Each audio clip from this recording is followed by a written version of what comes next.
오늘 여러분과 함께 말씀을 통해 하나님께서 보여주신 것을 제대로 보고 있는지 이에 대해서 한번 이야기해 보고자 합니다. 코로나도 그렇고 최근에 예상하지 못한 일들이 많이 일어나고 있죠. 이 때문에 혼란스럽기는 전 세계에 있는 사람들이 다 마찬가지일 겁니다. 2000년 전에 있던 사람들도 우리와 크게 다르지 않았습니다. 그렇기 때문에 그 당시의 사람들도 비록 예수님과 함께 있지만 여전히 하나님의 뜻을 묻고 또 물었습니다. 아직도 깨닫지 못하느냐? 예수님께서 말씀하셨죠. 예수님께서 하신 이 말씀은 비단 제자들에게만 한 말씀이 아니라 예수님의 음성을 현재적으로 듣는 모든 이에게 하는 말씀입니다.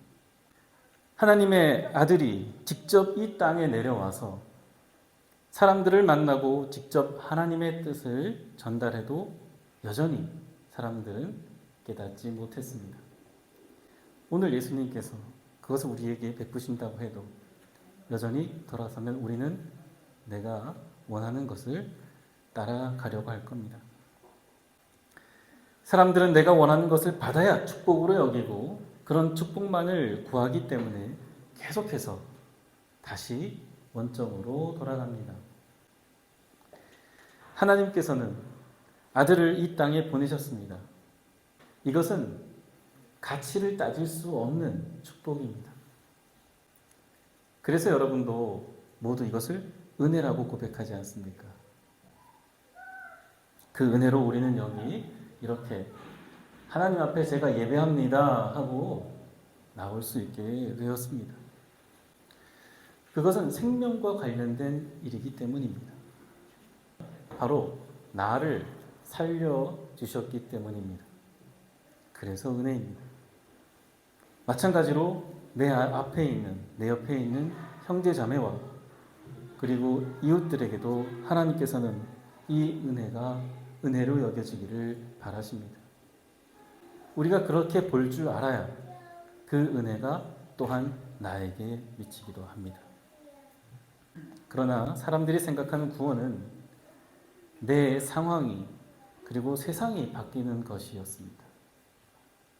여러분은 어떠신가요? 저도 다시 원점으로 돌아가는 제 자신을 돌아봅니다. 오늘 본문에 나온 벳세다의 눈먼 사람을 고치신 사건에서 벳세다의 눈먼 사람이 눈을 뜨게 되는 것은 그에게 축복이겠죠.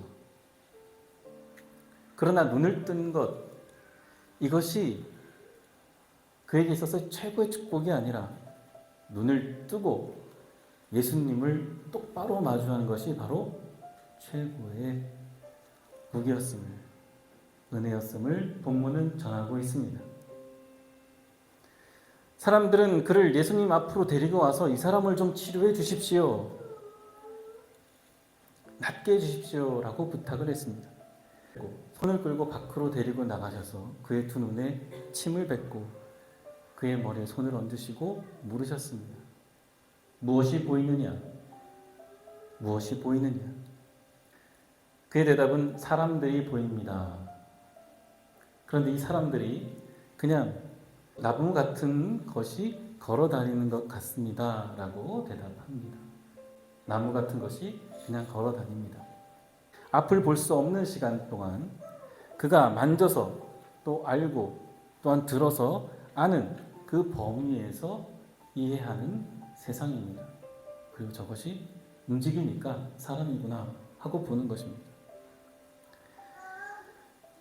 예수님께서 자신을 나무에 비유하신 것이 있죠. 여러분들 모두 잘 아시는 포도나무입니다.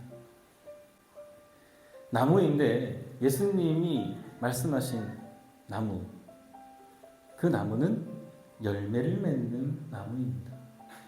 이 사람이 보기에 그냥 왔다 갔다 하는 아무것도 아닌 의미 없는 나무가 아니라 열매 맺는 나무, 그 나무가 바로 예수님이십니다.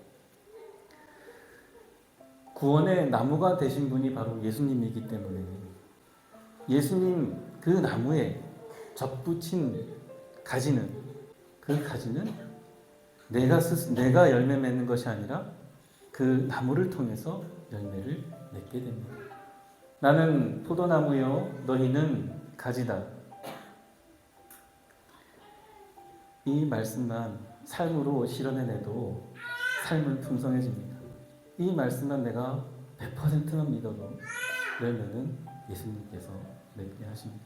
그것은 내가 무엇을 해서 또한 구원을 획득하는 것이 아니라는 그 말씀을 또한 나타내고 있습니다. 예수님 앞으로 눈먼 사람을 데려온 사람들도 눈먼 사람이 눈을 떴을 때 얼마나 기뻐했겠습니까? 막 환호성을 쳤겠죠. 야, 저기 예수님이 있어, 같이 가자 하고 그 사람을 데려갔던 사람들, 그 사람들도 너무 기뻐서 와 하고 소리쳤을 겁니다. 아멘. 여러분의 탄성이 되기를 바랍니다. 그럴 줄 믿습니다. 예수님께서 눈뜬 사람에게 이제 너는 집으로 가라 하고 말씀을 하셨는데 조건을 하나 다셨습니다. 집으로 가되 마을로 들어가지 말아라. 마을에 가면 내가 처음 마주했던 그 사람의 얼굴이 점점 희미해져 갈 것입니다. 무엇보다 중요한 것은 예수님께서 지금 행하신 일이 무엇 때문에 일어났는지 예수님께서 말씀하신 대로 순종하는 것입니다. 집으로 가되 마을에 들어가지 말라. 집으로 가라. 먼저 말씀하셨으니까 예수님 말씀대로 먼저 순종하는 겁니다. 마을에서는 사람들이 정한 기준에 의해서 그는 이제 새로운 자격을 얻게 될 것입니다. 바로 장애인에서 비장애인으로 옮겨가게 됩니다. 사람들이 장애와 비장애로 나눈 것은 유용성 그리고 완벽함의 기준에 근거합니다. 그러나 예수님의 기준에서 보면 눈먼 이는 바로 하나님의 뜻을 이루기 위한 사람입니다. 외형이나 유용성이 아닌 생명으로 보셨고 지금도 그렇게 여전히 보시기 때문입니다. 세상에 완벽한 것이 있습니까? 완전한 사람이 있습니까? 그러나 나 스스로 돌아보면 그렇게 되려고 무지 애쓰는 것을 또한 볼 수가 있습니다. 성경에는 완벽한 사람의 이야기가 거의 없습니다. 오늘 본문이 예수님의 제자 베드로를 전하고 있죠. 바로 예수님 이 베드로를 통해서 그 메시지를 선포하고 있습니다. 벳세다의 눈먼 사람 이야기가 베드로의 이야기 그리고 오병이어의 이후에 4,000명을 먹인 사건 그 이야기 사이에 들어있죠. 이 두 이야기의 공통점은 본다는 것입니다. 오늘 설교의 제목 우리 다 같이 한번 읽어볼까요? 나를 누구라 한다. 자, 한국어에서는 누구라 한다 이것을 너는 나를 어떻게 봐? 너는 그 사람을 어떻게 봐? 이렇게 바꿔서 이야기할 수 있죠. 너는 나를 어떻게 보는가? 너는 나를 어떤 사람으로 보고 있는가? 이렇게 말할 수 있습니다. 눈을 뜨게 된 사람이 예수님을 똑바로 보면서 예수님이 누구신지 어떤 분인지 얘기를 하지 않아도 정확히 알았을 겁니다. 첫 번째는 내 눈을 뜨게 해주신 분이고 바로 이분이 선지자라고도 하고 예언자라고도 하고 그리고 하나님의 아들이라는 분이구나. 예수님과 매일 함께하고 있는 제자들은 또한 예수님을 어떤 존재로 여기고 있었을까요? 실제로는 이 본문에서 보면 이 벳세다의 눈먼 사람과 크게 다르지 않다고 전하고 있습니다. 우리가 보지 못하면서도 본다고 하는 것은 스스로를 속이는 것이죠. 많은 제자들이 눈먼 사람과 같은 그런 상태였는데 베드로가 놀라운 대답을 합니다. 선생님은 그리스도이십니다. 이 그리스도라는 것은 바로 메시아, 구원자라는 뜻이죠. 예수께서는 베드로에게 이것을 아무에게도 말하지 말라 이렇게 전하십니다. 그리고 앞으로 받을 고난에 대해서 미리 말씀하십니다.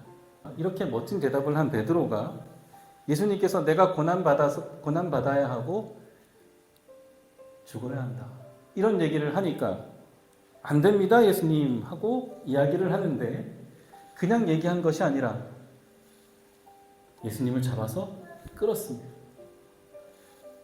나에게로 예수님을 끌면서 무슨 말씀이십니까 예수님? 지금 무슨 말씀하고 계신 겁니까? 그때 예수님께서 오직 자신의 일만 생각하는 베드로에게 말씀하십니다. 사탄아 뒤로 물러가라. 매일 예수님과 함께 잠도 자고 밥도 먹고 걸어가기도 하는 제자들은 예수님의 옷자락 뭐 됐습니까? 베드로는 지금 예수님 옷자락을 잡아서 낚아채서 자기 쪽으로 확 끌어서 예수님한테 항의하고 있습니다. 무슨 말씀하고 계십니까 예수님?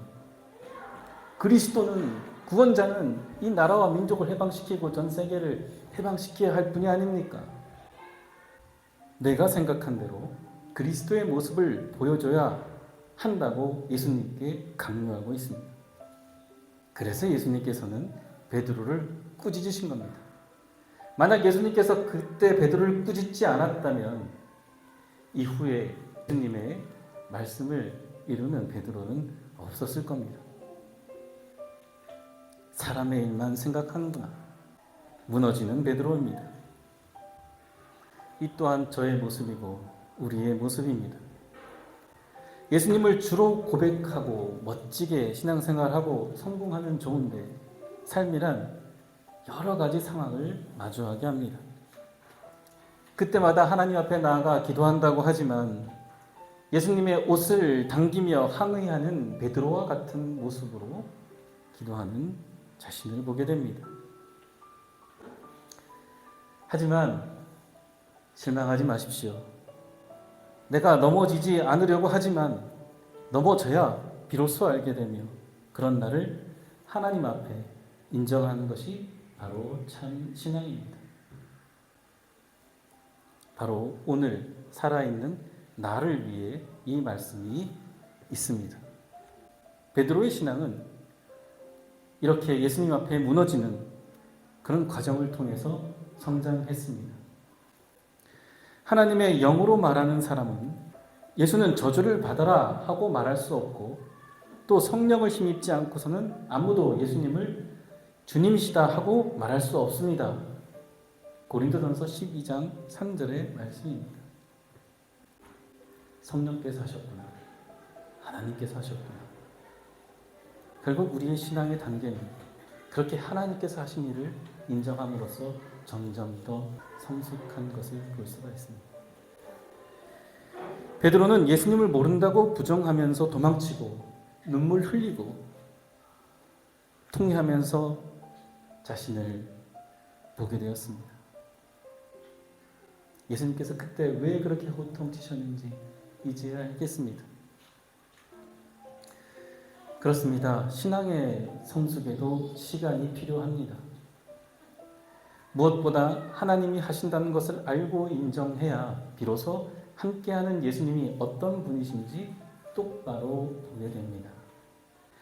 내가 원하는 틀로 예수님을 보는 것이 아니라 하나님의 뜻을 이루기 위해 이 땅에 오신 구원자 예수를 똑바로 보는 모두가 되시기를 바랍니다. 예수님과 함께 가는 십자가의 길, 그 길에서 진정한 하나님의 법을 완성한 예수님께서 보여주시는 사랑의 열매를 확인하는 모두가 되시길 주님의 이름으로 축원드립니다.